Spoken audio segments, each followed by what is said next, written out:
नमस्कार, good evening, Ram Ram सभी को। कैसे हो भाई? उम्मीद करता हूँ सभी स्वस्थ हो, मंगल में हो, आपकी पढ़ाई अच्छे से चल रही होगी। तो अपना जो टॉपिक चल रहा था राजस्थान के संत एवं संप्रदाय, उसको कंटिन्यू करेंगे। अगर आप विजन क्लासेस के यूट्यूब चैनल पे पहले बार आए तो चैनल को सब्सक्राइब कर लेना, टेलीग्राम ज्वाइन कर लेना, वहां पे आपको क्लास की पीडीएफ मिल जाएगी। टेलीग्राम का लिंक मिल जाएगा वीडियो के डिस्क्रिप्शन में, सर्च मार के भी ज्वाइन कर सकते हो। विजन क्लासेस 772 के नाम से आपको मिल जाएगा। तो बिना किसी देरी के सेशन की शुरुआत करते हैं। चलो, सबसे पहले देखते हैं जसनाथ जी। जसनाथ जी द्वारा कौन सा संप्रदाय चलाया गया? जसनाती संप्रदाय चलाया गया। कौन सा संप्रदाय चलाया गया? जसनाती संप्रदाय चलाया गया। जसनाथ जी का जन्म होता है कतरियासर बीकानेर में 1482 ईस्वी में, और जीवित समाधि लेते हैं कतरियासर बीकानेर में 1506 ईस्वी में।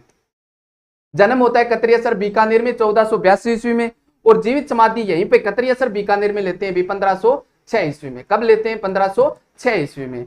पिता का नाम हमीर जानी है। पिता का नाम क्या है? हमीर जानी। जानी एक जाटों की गोत्र होती है। माता का नाम रूपा देव है। माता का नाम क्या है? रूपा देव। राजस्थान का कौन सा लोक देवता है? कौन से लोक देवता है जिनकी पत्नी का नाम रूपा देव है? मैंने आपको राजस्थान के लोक देवता करवाए, वहां पे बताया भी।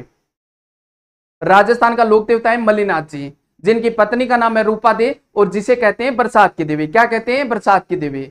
जाति कौन सी है? जाट है। और गोत्र कौन सा है? जानी है। बचपन का नाम क्या है? जसनाथ, जसवंत है। जसनाथ जी का बचपन का नाम क्या है भी? जसवंत है।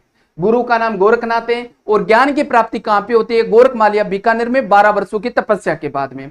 ज्ञान की प्राप्ति कहां पर होती है? गोरखमालिया बीकानेर में, और 12 वर्षों की तपस्या के बाद में होती है। यहां पर क्या करते हैं? 12 वर्षों तक तपस्या करते हैं। मोक्ष की प्राप्ति के लिए योग पर बल दिया। मोक्ष की प्राप्ति के लिए किस पे बल दिया? योग पर बल दिया। अब अपने को एक बात और ध्यान में रखनी है कि कतरियासर बीकानेर से संबंधित कौन कौन सी बातें इंपॉर्टेंट है, जहां से अक्सर अपने एग्जाम में क्वेश्चन पूछे जाते हैं। तो कतरियासर बीकानेर में जसनाथ जी का जन्म होता है 1482 ईस्वी में। जीवित समाधि लेते हैं 1506 ईस्वी में। जसनाती संप्रदाय की प्रधान पीठ की स्थापना की जाती है 1504 ईस्वी में। अग्नि नृत्य का प्रमुख केंद्र रहता है कतरियासर बीकानेर। और कतरियासर बीकानेर की जो जमीन है वो दिल्ली का शासक होता है सिकंदर लोधी, उनके द्वारा दान दी जाती है। और जसनाती संप्रदाय का मेला बढ़ता है 3 महीने, आश्विन, माघ और चैत्र महीने की शुक्ल सप्तमी को मेला बढ़ता है भी। देखो, कतरियासर बीकानेर, कतरियासर बीकानेर, बीकानेर। जसनाथ जी का जन्म होता है। जसनाथ जी का जन्म होता है कब होता है भी? 1482 ईस्वी में। जसनाथ जी जीवित समाधि लेते हैं। जसनाथ जी जीवित समाधि लेते हैं भैया। और ये जीवित समाधि कब लेते हैं? ये लेते हैं 1506 ईस्वी में। जसनाती संप्रदाय की प्रधान पीठ है। जसनाती संप्रदाय की प्रधान पीठ है। प्रधान पीठ कहां पे है? कतरियासर बीकानेर में। और जसनाती संप्रदाय का मेला बढ़ता है। क्या बढ़ता है भी? मेला बढ़ता है। और मेला बढ़ता है, एक तो आश्विन महीने में बढ़ता है, माघ में बढ़ता है, और चैत्र महीने में भी बढ़ता है। और इन तीनों महीनों की शुक्ल सप्तमी को मेला बढ़ता है। शुक्ल सप्तमी को अग्नि नृत्य का प्रमुख केंद्र रहता है।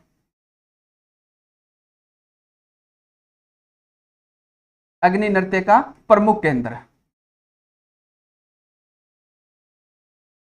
प्रमुख केंद्र कतरियासर बीकानेर। और जमीन है ये दान में दी जाती है सिकंदर लोधी द्वारा। सिकंदर लोधी द्वारा जमीन दान में दी जाती है। इतनी बातें अपने को ध्यान में रखनी है, कतरियासर से संबंधित है। जसनाथ जी का जन्म होता है, जसनाती संप्रदाय की प्रधान पीठ बनी हुई है, और मेला बढ़ता है आश्विन, चैत्र, माघ, शुक्ल सप्तमी को मेला बढ़ता है। सिकंदर लोधी द्वारा जमीन में दान में दी जाती है कतरियासर बीकानेर की, और अग्नि नृत्य का प्रमुख केंद्र रहता है। आगे देखो भी, जसनाती संप्रदाय कौन सा संप्रदाय है? जसनाती संप्रदाय। स्थापना किसके द्वारा की जाती है? जसनाथ जी द्वारा 1504 ईस्वी में। प्रधान पीठ कहां पे? कतरियासर बीकानेर में। कहां पे? अभी कतरियासर बीकानेर में। जसनाती संप्रदाय के नियम कितने हैं? 36 नियम है। चरणदास जी के नियम कितने? भी 42 नियम है, मैंने करवा दिए। विष्णोई संप्रदाय के कितने होते हैं? 29 नियम होते हैं। शब्द कितने हैं? 150। प्रथम अनुयायी कौन है? हारोजी। प्रथम अनुयायी कौन है? जसनाथ जी ने किसको प्रथम अनुयायी बनवाया? हारोजी व नियोजी को बनाया। तपस्या कहां पे की? गोरखमालिया में। कहां पर की? गोरखमालिया में 12 वर्षों तक तपस्या की। जसनाती संप्रदाय में शव को दफनाते हैं वे, और जसनाती संप्रदाय में समाधि स्थल को क्या कहते हैं? बाड़िया कहते हैं। जसनाती संप्रदाय में समाधि स्थल को क्या कहते हैं भी? बाड़िया कहते हैं। और 84 बाड़िया जसनाती संप्रदाय की प्रसिद्ध है। 84 बाड़िया जसनाती संप्रदाय की प्रसिद्ध है, प्रसिद्ध है। आगे देखो, अग्नि नृत्य है, नाम से ही पता चल रहा है आग पे किया जाने वाला नृत्य है। अग्नि नृत्य कहां का प्रसिद्ध है? बीकानेर का। कहां का प्रसिद्ध है? बीकानेर का। जसनाती संप्रदाय के अनुयायियों द्वारा किया जाता है। किसके अनुयायियों द्वारा? जसनाती संप्रदाय के अनुयायियों द्वारा किया जाता है। जब शुरू किया जाता है अग्नि नृत्य तो कौन से शब्दों के उच्चारण के साथ में शुरू किया जाता है? फतेह फतेह शब्दों से शुरू किया जाता है। ध्यान में रखना भी, फतेह फतेह शब्दों के उच्चारणों के साथ में कौन सा नृत्य शुरू किया जाता है? अग्नि नृत्य। सर्वाधिक संरक्षण किसने दिया? महाराजा गंगा सिंह ने दिया। किसने दिया? महाराजा गंगा सिंह ने दिया। एक मिलता जुलता नाम और आता है भी एग्जाम में, फायरे फायरे। फायरे फायरे रणघोष है भील जनजाति का। किसका है भी? भील जनजाति का। यहीं पे लिख लो नोट लगा करके, कंफ्यूज मत होना भी। एक नाम है फतेह फतेह और दूसरा है फायरे फायरे, फायरे फायरे। और ये है रणघोष।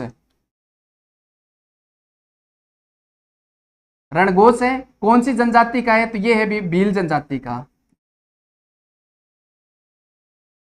भील जनजाति जब युद्ध करने जाती है तो कौन से शब्दों के साथ में युद्ध की शुरुआत करती है? फायरे फायरे शब्दों के साथ में शुरुआत करती है। नीचे आपको दिख रहा होगा अग्नि पे नृत्य कर रहा है, अग्नि नृत्य।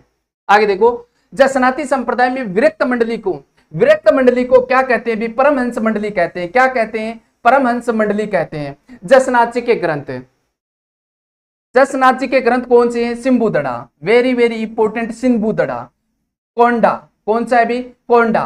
गोरखछंदो, सिद्ध जीरो सिरलोको, गोरखछंदो और सिद्ध जीरो सिरलोको। कौन कौन से ग्रंथ है भी? सिंबुदड़ा, कोंडा, गोरखछंदो, सिद्ध जीरो सिरलोको। ये अपने को ध्यान में रखना है। जसनाती संप्रदाय की बाइबिल, जसनाती संप्रदाय की बाइबिल किसे कहते हैं? यशोनाथ पुराण को कहते हैं। किसे कहते हैं भी?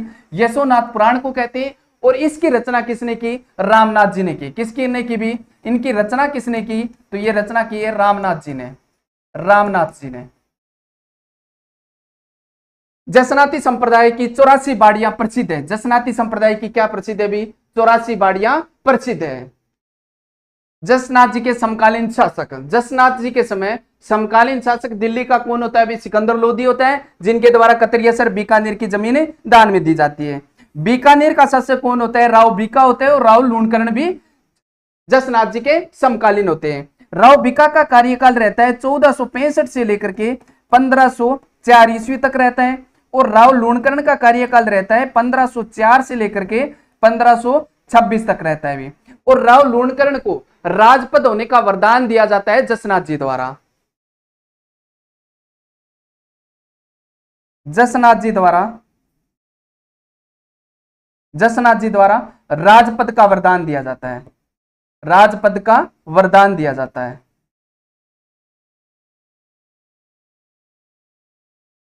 आगे देखो, जसनाती संप्रदाय की 5 उपपीठ हैं। जसनाती संप्रदाय की 5 उपपीठ हैं। ये अपने को ध्यान में रखनी भी, एग्जाम में क्वेश्चन बन सकता है कि निम्नलिखित में से कौन से स्थान पर जसनाती संप्रदाय की उपपीठ है या फिर नहीं है। ये ध्यान में रख लेना। मालासर है, लिखमादेसर, पुंदरासर, बम्बलू और पंचाला। ये 4 तो कहां पे? बीकानेर में, एक नागौर में है। मालासर कहां पे? बीकानेर में। लिखमादेसर बीकानेर में। पुंदरासर बीकानेर में। बम्बलू कहां पे? बीकानेर में। और पंचाला कहां पे? नागौर में भी। इनके संस्थापक है ये टोडर जी, हांसो जी, हल्लो जी, हारो जी, ब्योत जी। ये याद हो तो ठीक है, वरना इसको कोई नहीं पूछेगा। लेकिन ये अपने को ध्यान में होनी चाहिए कि पीठ कहां पे स्थित है अभी। आगे देखो भी, संत दादू दयाल जी। संत दादू दयाल जी का जन्म होता है अहमदाबाद गुजरात में 1544 ईस्वी में। और ये मान्यता है मेरे दोस्तों कि लोधीराम ब्राह्मण और सावित्री ब्राह्मण को साबरमती नदी में संदूक में तैरते हुए मिले थे। कहां पे मिले हुए? संदूक में तैरते हुए साबरमती नदी में मिलते हैं। और इन्हीं के द्वारा लालन पालन किया जाता है। दादू दयाल जी। कौन है? दादू दयाल जी। जन्म कहां पे होता है? अहमदाबाद गुजरात में 1544 ईस्वी में। लालन पालन किसके द्वारा किया जाता है? लोधीराम और सावित्री ब्राह्मण द्वारा। गुरु का नाम क्या है? बुड़दन जी या फिर वरदानंद जी। गुरु का नाम क्या है? बुड़दन जी या फिर मिल सकता है अपने को वरदानंद जी। क्या नाम मिल सकता है? भी वरदानंद जी भी मिल सकता है। उपनाम क्या है? राजस्थान का कबीर कहते हैं। और राजस्थान का कबीर किसने कहा? मोतीलाल मेनारिया ने कहा। किसने कहा भी? मोतीलाल मेनारिया ने कहा। मोतीलाल मेनारिया, मोतीलाल मेनारिया ने कहा। आगे देखो, दादू पंथ। दादू पंथ की स्थापना किसके द्वारा की जाती है? दादू दयाल जी द्वारा। और 1574 ईस्वी में कब की जाती है? दादू दयाल जी द्वारा 1574 ईस्वी में स्थापना की जाती है। कहां पर है? नारायणा। इसका नाम एक और भी मिल सकता है, नरेना। ऐसे भी अपने को क्या है, एग्जाम में मिल सकता है। नरेना में, दूदू जयपुर में दादू पंथ की स्थापना की जाती है। आगे देखो, दादू पंथी विवाह नहीं करते। दादू पंथी क्या नहीं करते भी? विवाह नहीं करते। बच्चे को गोद लेकर के अपने पंथ का क्या है, संचालन करते हैं। और नए तो शव को दफनाते हैं और नहीं जलाते हैं, तो फिर क्या करते हैं? वायु दहन करते हैं, यानी कि खुला छोड़ देते हैं शव को पशु पक्षियों को खाने के लिए। तो संत जो दादू दयाल जी है, इनका शव कौन सी पहाड़ियों में छोड़ा गया? तो बैराणा की पहाड़ियों में छोड़ा गया। कौन सी पहाड़ियों में? बैराणा की पहाड़ियों में छोड़ा गया, जो जयपुर में स्थित है। शव को न तो जलाते हैं और न ही दफनाते हैं, तो क्या करते हैं फिर? वायु दहन करते हैं, यानी कि पशुओं एवं पक्षियों को खाने के लिए छोड़ देते हैं। तो दादू दयाल जी का शव कहां पर छोड़ा गया? अभी दादू जी का शव, दादू जी का शव छोड़ा गया था बैराणा की पहाड़ियों में। बैराणा की पहाड़ियां। और ये पहाड़ियां कहां पर है? भी जयपुर में है। कहां पर है? जयपुर में। आगे देखो, दादू जी के उपदेश को क्या कहते हैं? दादू वाणी कहते हैं। दादू जी के उपदेश को क्या कहते हैं? दादू वाणी कहते हैं। और सत्संग स्थल को क्या कहते हैं? अलख दरीबा कहते हैं। सत्संग स्थल को क्या कहते हैं? भी अलख दरीबा कहते हैं। मंदिरों को क्या कहते हैं? दादू द्वारा कहते हैं। अभिवादन करना, अभिवादन का मतलब होता है स्वागत करना, किसी का सम्मान करना, स्वागत करना, नमस्कार करना। तो ये कौन से शब्दों के साथ में करते हैं? भी सत्यराम। अभिवादन करते हैं सत्यराम से, सत्यनाम शब्द से। आगे देखो,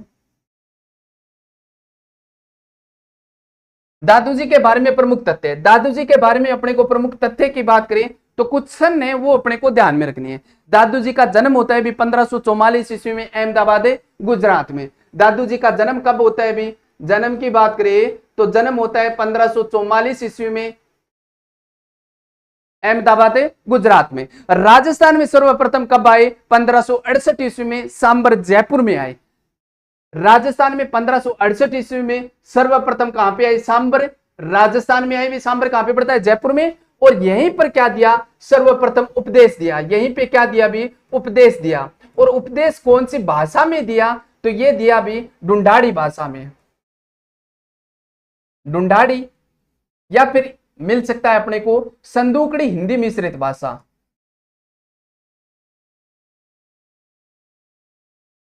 संदूकड़ी हिंदी मिश्रित भाषा, हिंदी मिश्रित भाषा में उपदेश दिया। आगे देखो भी 1574 ईस्वी में दादू पंथ की स्थापना की। और 1585 में अकबर से मुलाकात की फतेहपुर सीकरी में। फतेहपुर सीकरी में 1585 में अकबर से मुलाकात की। और मुलाकात कराने वाला, मध्यस्थता कराने वाला कौन है? भी आमेर का शासक होता है भगवंत दास। ये मुलाकात कराते समय इनकी मध्यस्थता, मध्यस्थता करने वाला कौन है? तो ये है भी भगवंत दास,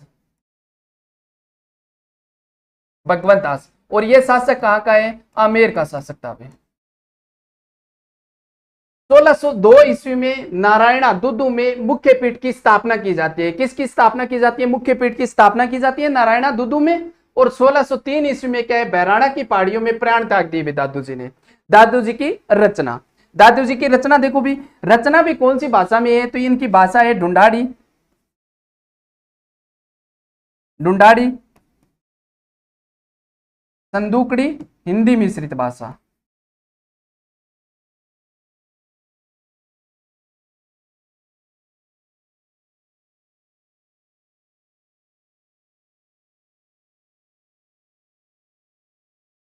क्या हो रहा है रे?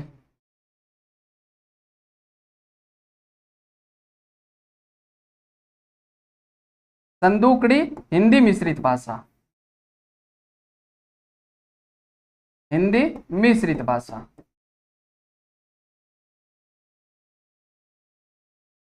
आगे देखो, दादू जी की वाणी रचना कौन सी है भी? दादू जी की वाणी, दादू दयाल राय दुहा, कायावेली, वेरी वेरी इंपोर्टेंट है दोस्तों, कायावेली। कायावेली रचना किसकी है? दादू जी की है। किसकी है भी? दादू जी की है। पर्ची, पर्ची रचना किसकी है? दादू जी की।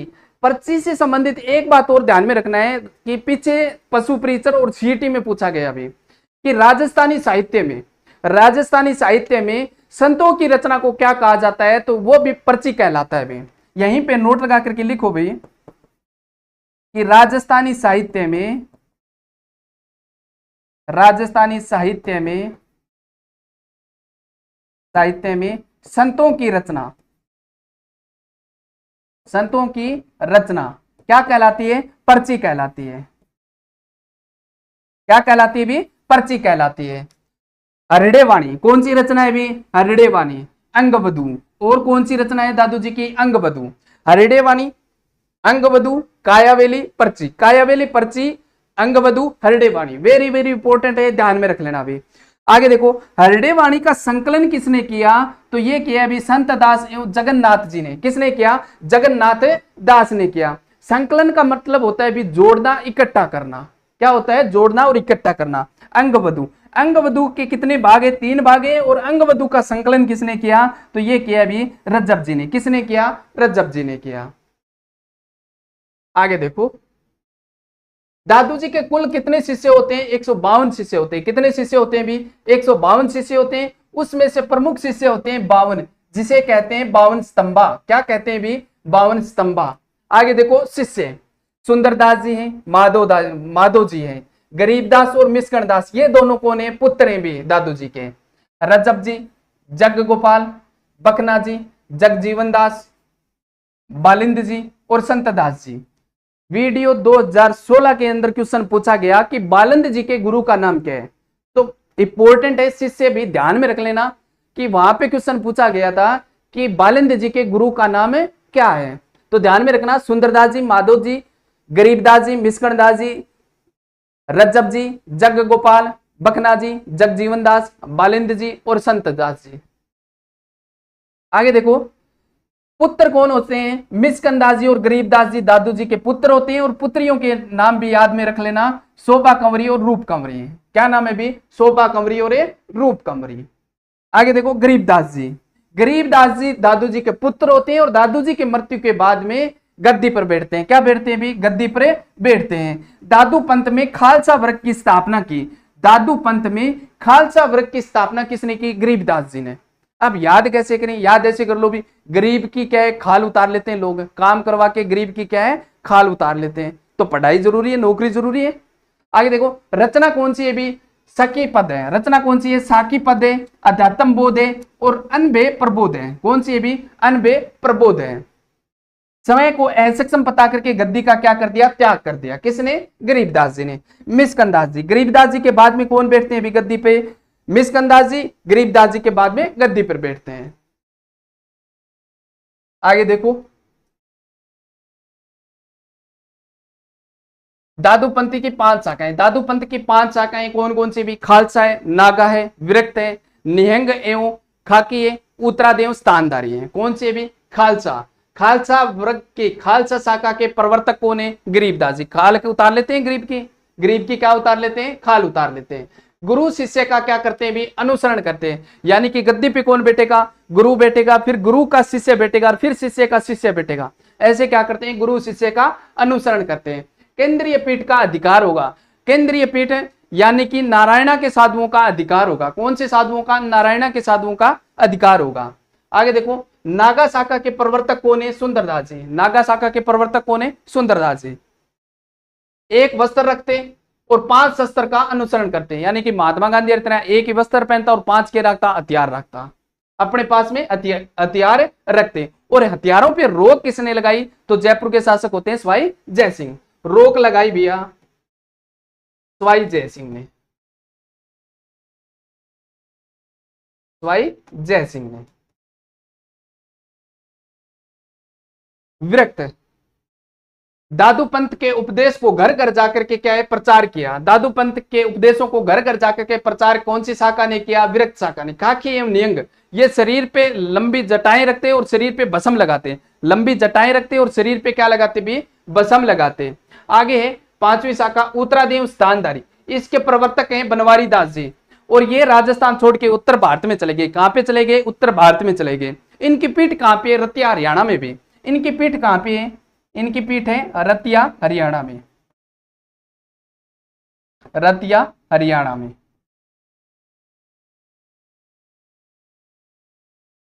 आगे देखो भाई, दादू जी के प्रमुख शिष्य हैं कौन से भी? सुंदरदास जी। कौन से? सुंदरदास जी का जन्म कहां पे होता है? दौसा में 1596 ईस्वी में। कब होता है? 1596 ईस्वी में जन्म होता है। निधन कहां पे होता है? सांगानेर में। और मुख्य पीठ कहां पे भी? मुख्य पीठ है गांटोलाव में। कहां पे है? गांटोलाव दौसा में। दादू पंथ में नागा शाखा का क्या किया? प्रारंभ किया। नागा वर्ग का क्या किया? भी प्रारंभ किया। किसने किया? सुंदरदास जी ने। राजस्थान का शंकराचार्य कहते हैं। राजस्थान का शंकराचार्य क्यों कहते हैं भी? कि राजस्थान के संतों में सबसे शिक्षित एवं विद्वान संत थे कौन? सुंदरदास जी। राजस्थान के संतों में सबसे शिक्षित संत थे।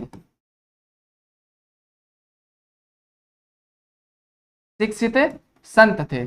आगे देखो, कुल 42 ग्रंथों की क्या की? इन्होंने रचना की। और कौन सी भाषा में की? पिंगल भाषा में। कौन सी भाषा में? पिंगल भाषा में। प्रमुख ग्रंथ देखो भी, सुंदर विलास, सुंदरवाणी, रामची अष्टक, स्वपन प्रबोध। कौन सी है भी? स्वपन प्रबोध किसकी रचना है? सुंदरदास जी की।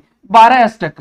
कौन सी है भी? 12 अष्टक। और बावनी, बावनी भैया ध्यान में रख लेना, वेरी वेरी इंपोर्टेंट है। बावनी रचना किसकी है? सुंदरदास जी की।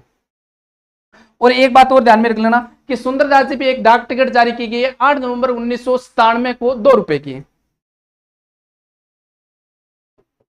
डाक टिकट। और ये जारी की गई भी 8 नवंबर 1997 में 2 रुपए की। 2 रुपए की डाक टिकट जारी की गई। आगे देखो, रजब जी। कौन से संत है भी? रजब जी। मृत्यु कहां पे होती है? सांगानेर में। और प्रधान पीठ कहां पे? सांगानेर जयपुर में। कहां पे? सांगानेर जयपुर में। और गुरु कौन है? दादू दयाल जी। रजब जी के गुरु कौन है? दादू दयाल जी। और दादू दयाल जी के उपदेश सुन करके जीवन भर क्या रहते हैं? दूल्हे की वेश में रहते हैं। क्या भी रहते हैं भी? दूल्हे की वेश में रहने वाला संत कौन सा है? रजब जी है। रजब जी की रचनाएं कौन सी है? रजब वाणी है, अंगवधु है। कौन सी है भी? अंगवधु है, सर्वंगी है। वेरी वेरी इंपोर्टेंट है। सर्वंगी रचना किसकी है? रजब जी की। और एक कथन है मेरे दोस्तों रजब जी का, यह संसार वेद है और सृष्टि कुरान है। यह संसार वेद है और सृष्टि कुरान है। यह कथन किस कौन से संत का है? रजब जी का। तो रजब जी की जाति कौन सी होती है? तो जाति होती है पठान। कौन सी जाति के होते हैं? पठान जाति के होते हैं। आगे देखो, जाम्बू जी। जाम्बू जी का जन्म होता है पीपासर नागौर में। जाम्बू जी का जन्म होता है पीपासर नागौर में। कब होता है भी? 1451 से लेकर के 1536 ईस्वी तक जन्म होता है पीपासर नागौर में। पिता का नाम लोहाट जी। पिता का नाम क्या है? लोहाट जी। माता का नाम हंसा देवी है। और बचपन का नाम क्या है भी? धनराज है। जाम्बू जी के बचपन का नाम क्या है? धनराज है। विष्णु का अवतार मानते हैं। जाम्बू जी को क्या मानते हैं? विष्णु का अवतार मानते हैं। और उपनाम है विश्व का प्रथम पर्यावरण वैज्ञानिक गुंगा गैला।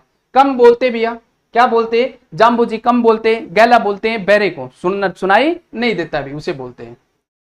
गुरु कौन होता है? गोरखनाथ होता है। समाधि कहां पे? मुकाम तालवा बीकानेर में। जाम्बू जी की समाधि कहां पे? मुकाम तालवा बीकानेर में। उपदेश है जम्बवाणी, गुरुवाणी। और उपदेश स्थल क्या कहलाता है? सांत्रिक कहलाता है। उपदेश स्थल क्या कहलाता है? सांत्रिक कहलाता है भाई। आगे देखो, विष्णोई संप्रदाय। कौन सा संप्रदाय भी? विष्णोई संप्रदाय। संस्थापक कौन है? जाम्बू जी है। स्थापना कब की? 1485 ईस्वी में, यानी कि कार्तिक कृष्ण अष्टमी को की। कब की भी पूछ सकता है अपने को एग्जाम में, कार्तिक कृष्ण अष्टमी। कार्तिक कृष्ण अष्टमी को क्या की? स्थापना की। स्थान कौन सा है? समराथल धोक दोरा नामक स्थान पे की। और समराथल धोकदोरा नामक स्थान पे, समराथल पे क्या दिया, प्रथम उपदेश दिया। क्या दिया भैया, प्रथम उपदेश दिया, प्रथम उपदेश दिया। प्रथम उपदेश कहां पे दिया, समरातल स्थान पे। नियम कितने, विष्णोई संप्रदाय के 29 नियम है, यानी कि 20+9 नियमों की पालना करने वाले और विष्णु की उपासना करने वाले क्या कहलाते हैं, विष्णोई कहलाते हैं। प्रथम अनुयायी कौन है भी, पुलोजी और तांतुबाई। प्रथम अनुयायी की बात करें तो पुलोजी हो जाएंगे भी, और पुलोजी क्या लगते हैं, जाम्बोजी के चाचा, और तांतुबाई क्या थी, बुआ थी भी। प्रमुख ग्रंथ को विष्णोई धर्म प्रकाश और जम्ब संहिता। जम्ब सागर, जम्ब सागर में क्या है भी, 29 नियम है। इसमें क्या है, 29 नियम है। जम्बवाणी, जम्बवाणी को क्या कहते हैं, 5वां वेद कहते हैं। क्या कहते हैं भी, 5वां वेद कहते हैं, और 19वां पुराण कहते हैं, 19वां पुराण कहते हैं, ध्यान में रख लेना। जम्ब सागर, जम्बवाणी, विष्णोई धर्म प्रकाश, जम्ब संहिता किसकी रचना है, जाम्बूजी की। बीकानेर का राजकीय चिन्ह माटो, यानी कि जो बीकानेर का झंडा था उसमें कौन से वृक्ष का चिन्ह था, खेजड़ी का था। किसका था भी, खेजड़ी का था। पवित्र किसको मानते हैं, खेजड़ी को मानते हैं और हिरण को मानते हैं भी। प्रकृति प्रेमी होते हैं, भेड़ को नहीं पालते। क्यों नहीं पालते भी, क्योंकि नव अंकुरित पौधे को खा जाती है, और नीले वस्त्र नहीं पहनते। क्या नहीं पहनते, नीले वस्त्र नहीं पहनते, नीले वस्त्र नहीं पहनते, नीले वस्त्र नहीं पहनते भी। आगे देखो, जाम्बोजी का मूल मंत्र है क्या है, हृदय से विष्णु का नाम जपो और हाथ से क्या करो, काम करो। हृदय से विष्णु का नाम जपो और हाथ से क्या करते रहो भी, काम करते रहो। आगे देखो, जाम्बोजी के प्रमुख पूजा स्थल है। जाम्बोजी के प्रमुख पूजा स्थल कहां कहां पे भी, पीपासर नागौर में, लोदीपुर उत्तर प्रदेश में, मुकाम बीकानेर, लालासर बीकानेर, और जम्बगांव फलोदी में। कौन कौन सी बातें इंपॉर्टेंट है इन स्थानों से, देखो बे। पीपासर नागौर में तो जन्म होता है जाम्बोजी का, क्या होता है, जन्म होता है, जन्म होता है, और खड़ाऊ पूजी जाती है। खड़ाऊ किसे कहते हैं भी, लकड़ी की जुत्तियों चप्पलों को क्या कहते हैं, खड़ाऊ कहते हैं। जम्बगांव फलोदी, विष्णोई समाज का पुष्कर। विष्णोई समाज का पुष्कर कहां पे है, जम्बगांव फलोदी में। और यहां पर जो सरोवर बना हुआ है, क्या बना हुआ है मेरे दोस्तों, सरोवर बना हुआ है। इस सरोवर का जो निर्माण करवाया, वो निर्माण करवाने वाला कौन है, तो ये है भी जैसलमेर का शासक है, जैसलमेर का शासक है जेत सिंह। कौन है, जेत सिंह। और ये कहां का शासक है, जैसलमेर का, जैसलमेर का शासक होता है। लालासर बीकानेर, लालासर बीकानेर क्या है, गुरुजी देवलोक पधार गए, गुरुजी ने प्राण त्याग दिए। मुकाम धाम बीकानेर कहां पे है, तालवा गांव, नौका तहसील बीकानेर में। कहां पे है, तालवा गांव, नौका तहसील बीकानेर में। जाम्बोजी की समाधि है, यहाँ पे क्या है भी, जाम्बोजी की समाधि है। टोपी की पूजा की जाती है, जाम्बोजी की क्या, किसकी पूजा की जाती है, टोपी की। खड़ाऊ पूजी जाती है पीपासर, टोपी पूजी जाती है मुकाम धाम में। और मेला बढ़ता है फाल्गुन आश्विन की अमावस्या को। कब बढ़ता है, फाल्गुन और आश्विन की अमावस्या को मेला बढ़ता है। और विष्णोई समाज का क्या कहते हैं भी, कुंभ कहते हैं। विष्णोई समाज का कुंभ मुकाम धाम, और विष्णोई समाज का पुष्कर कहां पे है, जम्बगांव फलोदी में। और लोदीपुर उत्तर प्रदेश में क्या है, राज्य से बाहर पूजा स्थल है। और यहाँ पे क्या गए, गुरुजी भ्रमण के लिए गए वे। आगे देखो, प्रकृति हेतु बलिदान देना क्या कहलाता है अभी, खड़ाना या फिर साका कहलाता है। प्रकृति हेतु बलिदान देना क्या कहलाता है मेरे दोस्तों, खड़ाना या फिर साका कहलाता है। आगे देखो, राजस्थान में 3 बलिदान अपने को ध्यान में रखने हैं। प्रकृति हेतु बलिदान दिए गए हैं, उसमें से 3 बलिदान अपने को ध्यान में रखने, वेरी वेरी इंपॉर्टेंट है। पहला बलिदान दिया गया 1604 ईस्वी में रामासनी गांव जोधपुर में। कहां पे दिया गया, रामासनी गांव में दिया गया। अभी रामासनी गांव 1604 ईस्वी में किसने दिया, कर्मायु गोरा 2 महिलाओं ने दिया। अभी किसने दिया, कर्मायु गोरा 2 महिलाओं ने दिया। दूसरा बलिदान है पोलास गांव मेड़ता नागौर में। कहां पे है, पोलास गांव मेड़ता नागौर में, जो 1700 ईस्वी में बलिदान दिया। और किसने दिया, बूंचो जी ने दिया। किसने दिया भी, बूंचो जी ने दिया। तीसरा बलिदान है वेरी वेरी इंपोर्टेंट है, खेजड़ली गांव का बलिदान। कहां पे है, जोधपुर में। और 1730 ईस्वी में बलिदान दिया। और जोधपुर का शासक होता है उस समय अभय सिंह। कौन होता है भी, अभय सिंह होता है। और अभय सिंह का जो हाकिम है वो है गिरधरदास भंडारी। कौन है भी, गिरधरदास भंडारी है। और खेजड़ली गांव का बलिदान अमृता देवी बिश्नोई के नेतृत्व में दिया गया। किसके नेतृत्व में दिया गया? अमृता देवी बिश्नोई के नेतृत्व में दिया गया। अमृता देवी के पति रामोजी और 3 पुत्रियां होती है, आंसू, भानु, रत्नी, और टोटल 363 लोगों ने बलिदान दिया। उसमें से 69 तो महिलाएं थी। कितनी महिलाएं थी? 69 तो क्या थी? महिला थी। 69 तो महिला थी और 294 क्या थे? पुरुष थे। 294 क्या थे भैया? पुरुष थे। और खेजड़ली गांव का जो मेला है ये कब भरता है भी? मेला भरता है भाद्रपद शुक्ल दशमी को। शुक्ल दशमी को मेला भरता है। आगे देखो कि जाम्बोजी के समय जोधपुर का शासक होता है राव जोधा और बीकानेर का शासक होता है राव बीका। जाम्बोजी के समकालीन, जाम्बोजी के समकालीन।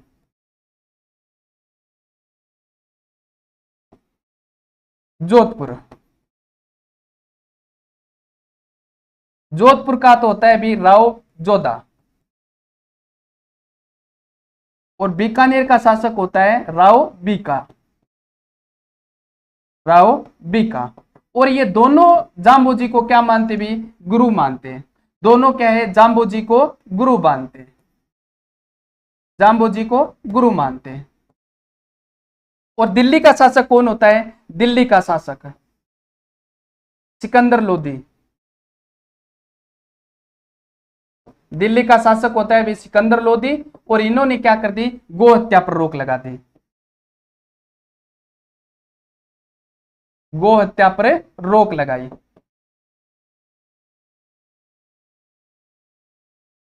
आगे देखो भी, तो ये अपना टेलीग्राम चैनल है विजन क्लासेस 772 के नाम से। ये अपना टेलीग्राम चैनल है। यहाँ पे क्या मिल जाएगी आपको? पीडीएफ मिल जाएगी क्लास की।